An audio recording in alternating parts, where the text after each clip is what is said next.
মাননীয় প্রধান উপদেষ্টা উনি যেভাবে কথা বলছেন পরিষ্কার হচ্ছে না।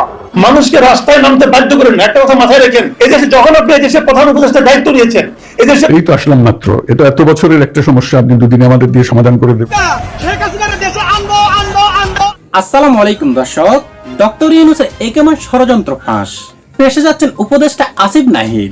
দর্শক, একদিকে ছাত্রদের আন্দোলন, অন্যদিকে রাজনৈতিক দলগুলোর চাপ, এজন্য ক্ষমতা ছেড়ে পালালেই বাঁচেন ডক্টর ইউনূস। কিন্তু এখন কার ষড়যন্ত্রে হাসিনা আবারও দেশে ফেরার পায়তারা করছেন? হ্যাঁ দর্শক, সেটারই বিস্তারিত প্রমাণ সহ দেখাবো আজকে আপনাদের। তাহলে চলুন দর্শক, আর কথা না বাড়িয়ে আমরা মূল ভিডিওতে চলে যাই। মানুষকে রাস্তায় নামতে বাধ্য করেন না। একটা কথা মাথায় রাখেন, এদেশে যখন আপনি এদেশে প্রধান উপদেষ্টার দায়িত্ব নিয়েছেন, এদেশের প্রত্যেকটা মানুষের সুখ দুঃখ আপনি সমাধান করবেন, এই প্রতিজ্ঞা করে আপনি দায়িত্ব নিয়েছেন। সেই দায়িত্ব আপনি পালন করতে পারছেন না, এটা আপনাকে মানতে হবে। আপনি ওখানে বসে থাকবেন আর বলবেন কি আমাকে আপনারা তোমরা সমালোচনা করো, আর আমি কোনো ব্যবস্থা নেবো না। তাহলে কেন রে ভাই? আমি কি পাথরের কাছে যে পর্বতের কাছে যে কান্নাকাটি করবো? সেটা তো আমরা চাই না। সেই পর্বত যে নাকি অত উঁচু থেকে মানুষকে দেখতে পারে। আপনি অনেক বড় মানুষ, কোনো সন্দেহ নাই। একটা মানুষ তখনই বড় হয় যখন সে ছোটদের সামান্য ব্যথাকে অনুভব করতে পারে। আপনি কি পারছিলেন যে ব্যথা অনুভব করতে পারছেন? এটা কিছু হলো যে আমি ওখানে চাকরি করব, আমার কোনো এমপ্লয়ার নাই? যে একটা স্বাধীন একটা সভ্য দেশে এই ধরনের একটা নিয়ম কিভাবে এতদিন ধরে চালু আছে, এটা আমি ঠিক বুঝতেই পারছিলাম না। আমরা ছোটবেলায় দেখতাম যে বাজারে না, ওই যে ছাগলের ব্যাপারী থাকে, এরা ছাগলের ব্যাপারী, গরুর ব্যাপারী, মুরগির ব্যাপারী, এরা একসঙ্গে এগুলি কিনে বিয়ে বাড়িতে সাপ্লাই দেয়। এখন আমার কাছে মনে হচ্ছে এই দেশে এখন মানুষের ব্যাপারই আছে। এরা মানুষদের দিকে জড়ো করে বলে তোমার মানুষ লাগবে, আমি তোমাকে মানুষ সাপ্লাই দেবো। ওই ব্যাপারীদের কাছে কিন্তু ওই ছাগল, গরু অথবা মুরগির কোনো স্বাধীনতা নাই। কোনো মুরগি কি বলতে পারবে ওই বাড়িতে আমাকে জব করতে দেওয়া যাবে না? বলতে পারবে? পারবে না। আপনারা পারবেন না। এইটার কোনো কথা হইতে পারে কিনা, এটা আমার আসলে বুঝের মধ্যে খেলতেছিল না।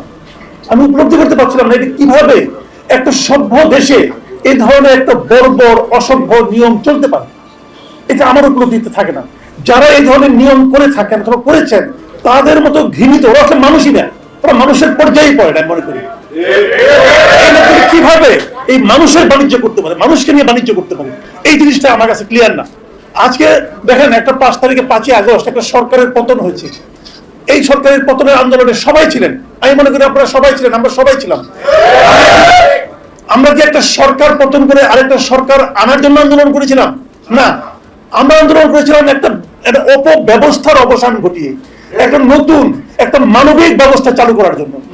আপনাদের এই আন্দোলন আমি দেখছি, আমি কাগজপত্রগুলো দেখলাম, আপনারা তো অগাস্ট মাসে শুরু করেছেন। তার মানে কি আন্দোলন না? ঠিক অগাস্ট মাসে আপনারা নতুন এই সরকারকে জানান দিয়েছেন যে আপনারা জানুন আমরা কোথায় আছি। এবং আমি তারপরে দেখলাম একবার প্রধান উপদেষ্টা বললেন যে আপনারা সবাই রাস্তায় নেমেন না, আন্দোলন করেন না, আমাদেরকে কাজ করতে দেন, আপনাদের যে দাবি দাওয়া আছে সেগুলো আমাদেরকে জানান। আমি দেখলাম আপনারা এর মধ্যে 3 বার জানিয়েছেন। আমার প্রশ্ন হলো যে আপনার কথা মতো আমরা জানালাম, জানার পর আপনি কি করেছেন? 3 বার আপনার অফিস এটাকে গ্রহণ করেছে, রিসিভ করেছে, রিসিভ করার পর আপনি কি করলেন? আপনি কিছুই করেননি। তাহলে আপনি আবার বলছেন যে আপনারা ডিস্টার্ব করেন না, আপনার কাজ করতে দেন আমাদেরকে। কাজ তো আপনারা করতে পারছেন না। কেন পারছেন না আপনার কাজ করতে? আচ্ছা, অনেকে আবার প্রযুক্তি দেন যে এই যে ঠিকাদার যারা, এরা না থাকলে আমাদের চাকরিটা কে দিত না হতো। ভাই এই লোকগুলো তো লাগতো আলটিমেটলি, এই লোকগুলো তো লাগতো, এই লোকগুলি ছাড়া তো প্রতিষ্ঠানগুলি চলতে পারতো না। যে লোকগুলি লাগবে সেগুলো নেওয়ার জন্য মাঝখানে একদম মধ্যস্বত্বভোগী কেন থাকবে? মাঝখানে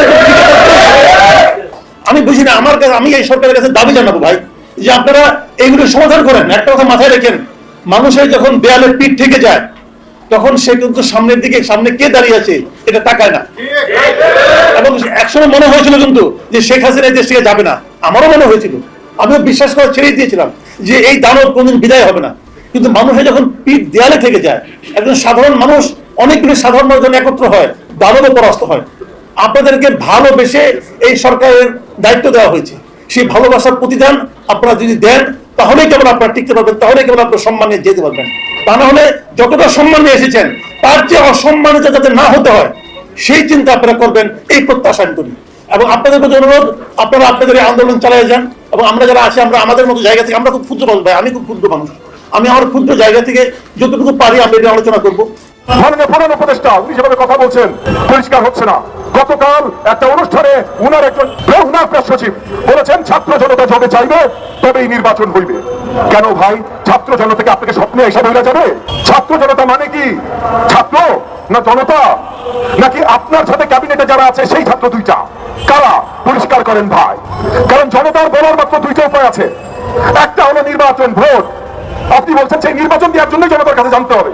জনতার কাছে জানার যে একমাত্র উপায়, সেই উপায় নির্ধারণ করার আগে আপনি বলছেন সেটা দিতে হলে জনতার কাছে জানতে হবে। তাহলে জনতা কেমনে জানাবে? আর দ্বিতীয় উপায় যেটা বাকি থাকে সেটা হলো রাজপথে নামা। আপনাদের বিরুদ্ধে আমরা রাজপথে নামতে চাই না। আপনাদেরকে আমরা বসিয়েছি যেন রাজপথে সহজে নামতে না হয়। আপনারা শুধু আলোচনায় ডাক দেন, আমরা আলোচনা করে কাজ করি, এবং এই আলোচনায় আওয়ামী দোষরদের যেন না ডাকা হয়। কিন্তু একই সাথে আমি বলছি 2014 নির্বাচন থেকে 24-এর নির্বাচন পর্যন্ত এবং প্রত্যেকটা অন্যায়ের সাথে হাসিনার সাথে পাশে যে দাঁড়িয়েছিল জাতীয় পার্টি, এই জাতীয় পার্টি 14 দলের অংশীদার যদি নাও হয়, আওয়ামী প্রত্যেকটা অন্যায়ের অংশীদার। আমি জোর করে আবেদন জানাচ্ছি অন্তর্বর্তীকালীন সরকারের প্রতি কোন ধরনের আলোচনায় যেন এই জাতীয় পার্টিকে দাওয়াত না জানানো হয়। এই জাতীয় পার্টিকে যদি আপনারা দাওয়াত জানান, তাই এই যে শত শত হাজার হাজার যে নিহত বীর জুলাই আগস্টের আন্দোলনের, লক্ষাধিক যে আহত বীর, তাদের প্রতি আপনারা অসম্মান জানাবেন। এই কাজটা আপনারা করেন না। আমরা আজকে এই পোডিয়ামে দাঁড়িয়ে ছাত্র নেতৃত্বদের কাছে যা শুনেছি, গণমাধ্যমের কাছ থেকে প্রতিনিয়ত যা শুনে যাচ্ছি, এবং রাজনৈতিক দল ভাই আমরা ইউনিয়ন পর্যায়ে, গ্রাম পর্যায়ে আমাদের কানেকশন আছে, আমরা সেখান থেকে যা শুনছি, সবাই ভাই আমাদেরকে একটা কথাই বলছে এখনো কিন্তু একতার প্রয়োজন আছে। এখনো কি হলো ভাই, আপনারা সবাই আলাদা আলাদা হবেন কেন? আমরা কেউ আলাদা হইতে চাই না। আমি বাংলাদেশ জামায়াত ইসলাম সহ প্রত্যেকটি ইসলামী দলকে আহ্বান জানাচ্ছি, অগস্টের 5 তারিখ পর্যন্ত যেমন আমরা একসাথে কাঁধে কাঁধ মিলিয়েছিলাম, জামাত ইসলাম বলেন, খেলাফত মজলিস বলেন, জামায়াতে ইসলাম বলেন, ইসলামী আন্দোলন বলেন, প্রত্যেকটা দলের নেতার সাথে, যেটা আবার বললাম, প্রত্যেকদিন আমার আলোচনা হয়েছে কিভাবে আমরা সহযোগিতা করতে পারি। এই আমার একই একতা শুনে যে কথা বলছে বিএনপির মাননীয় ভারপ্রাপ্ত চেয়ারপারসন জনাব তারেক রহমান, আমি তাকেও সাধুবাদ এবং ধন্যবাদ জানাই যে সেও বারবার কিন্তু এই একতার কথা বলছে এবং বলছে সরকার গঠন হলেও একসাথে জাতীয় সরকার গঠন করবে। এইটার জন্য তাকে আমি ধন্যবাদ এবং স্বাগতম জানাই। একই সাথে আমার মিডিয়া ভাই বোনেরা, আপনাদের কাছে আমি অনুরোধ জানাই, এই যে স্বৈরাচারী হাসিনা, সে যখনই চট করে পট করে ঢুকার খবর ছাড়বে, এই খবরগুলো আপনারা প্লিজ এইভাবে প্রচার করেন না। এই খবরগুলো আপনারা যখন প্রচার করেন, আমি বুঝছি ভাই আপনারাও চিন্তা করেন জনগণ জানতে চায়, ভালো কথা, সব জিনিস না জানাইলেও চলে এত বড় করে। কারণ আপনারা যখন এগুলো প্রচার করেন, তখন এই যে তাদের দোসররা সাহস পাওয়া যায়, যেই সাহসে কালকে গার্মেন্টসের আন্দোলন হয়েছে, যেই সাহস পাওয়ার পর কালকে যমুনায় আন্দোলন হয়েছে, এই সাহস পাওয়া যায়। এবং একই সাথে এই যে বাকি সব বাংলাদেশের আপামর জনগণ, তারা ভীত হয়ে যায় যে এত কষ্ট করে গুলি খেয়ে রক্ত দিয়ে হাসিনাকে আমরা বিতাড়িত করলাম, সে কি আবার সহজে ফিরে আসবে? আপনারাও কিন্তু আমাদের মাথার মুকুট, সবচেয়ে বেশি জ্ঞানী বিজ্ঞ আপনারা।